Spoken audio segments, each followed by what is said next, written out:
আসসালামু আলাইকুম বন্ধুরা, আশা করি সবাই সুস্থ আছেন।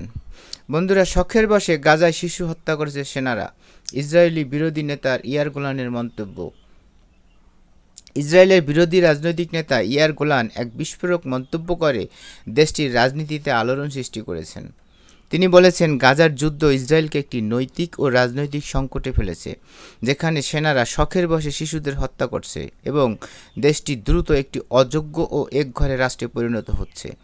মঙ্গলবার 20 মে ইসরায়েলি পাবলিক ব্রডকাস্টার KANA-কে দেওয়া এক সাক্ষাৎকারে এই মন্তব্য করেন বামপন্থী ডেমোক্র্যাটস পার্টির প্রধান ও সাবেক সামরিক কর্মকর্তা ইয়ার গোলান। তিনি বলেন, একটি সুস্থ রাষ্ট্র কখনোই সাধারণ নাগরিকদের বিরুদ্ধে যুদ্ধ করে না, শখের বশে শিশুদের হত্যা করে না এবং জনগণকে জোর করে বিতরণের লক্ষ্য গ্রহণ করে না। তিনি আরও বলেন, ইসরায়েল যদি তার নৈতিক ও মানবিক পথচলায় ফিরে না আসে, তাহলে এটি দক্ষিণ আফ্রিকার বর্ণবাদী শাসনের মতোই আন্তর্জাতিকভাবে বিচ্ছিন্ন হয়ে পড়বে। ইয়ার গোলান নেতানিয়াহুর সরকারের করার সমালোচনা করে বলেন, বর্তমান সরকার প্রতিহিংসাপরায়ণ, নীতিহীন এবং সম্পূর্ণভাবে অযোগ্য। সংকটের সময় তারা দেশ চালাতে জানে না, এর ফলে আমাদের জাতীয় নিরাপত্তা হুমকির মুখে পড়ছে। এই মন্তব্য প্রকাশিত হওয়ার পরপরই ইসরায়েলের রাজনৈতিক মহলে তাৎক্ষণিক প্রতিক্রিয়া দেখা দেয়।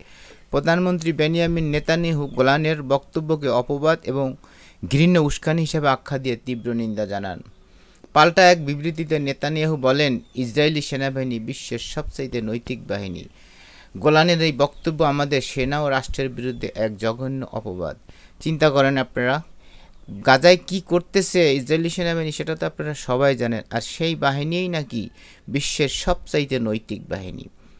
চরম ডানপন্থী জাতীয় নিরাপত্তা মন্ত্রী ইতামার বেন গাভির গোলানকে ইহুদি বিরোধী অপপ্রচারক বলে অভিহিত করেন এবং অভিযোগ করেন তিনি হামাসের মতো কথা বলছেন। যোগাযোগ মন্ত্রী শোলোমো কারহিও আরও এক ধাপ এগিয়ে গোলানকে সন্ত্রাসী বলে আখ্যায়িত করেন। এমনকি বিরোধী জোটের অন্যতম নেতা ও সাবেক প্রতিরক্ষামন্ত্রী বেন গাটসও গোলানের মন্তব্য প্রত্যাহারের আহ্বান জানান। হ্যাঁ, খারাপের মধ্যে যদি 100 জনের মধ্যে যদি 99 জনই প্রতিহিংসা পরায়ণ হয় এবং সন্ত্রাসী মেন্টালিটি হয়, তার মধ্যে 2-1 জন ভালো কথা বললে অবশ্যই তাকে এরকম চাপের মুখেই পড়তে হয়, এটাই স্বাভাবিক। গোলানের এই বক্তব্য এমন সময় সামনে এসেছে যখন ইসরায়েলের ভেতর আরও উগ্র ও সহিংস বক্তব্য ছড়িয়ে পড়ছে। ইসরায়েলের অন্যতম প্রভাবশালী পত্রিকা হারেট জানিয়েছে, দখলকৃত পশ্চিম তীরের এক অবৈধ বসতিতে বসবাসকারী চরমপন্থী বসতি স্থাপনকারী রিবকা লাফেয়ার সরাসরি গাজার লাখ লাখ মানুষের সম্পূর্ণ ধ্বংস ও উৎখাতের আহ্বান জানিয়েছেন।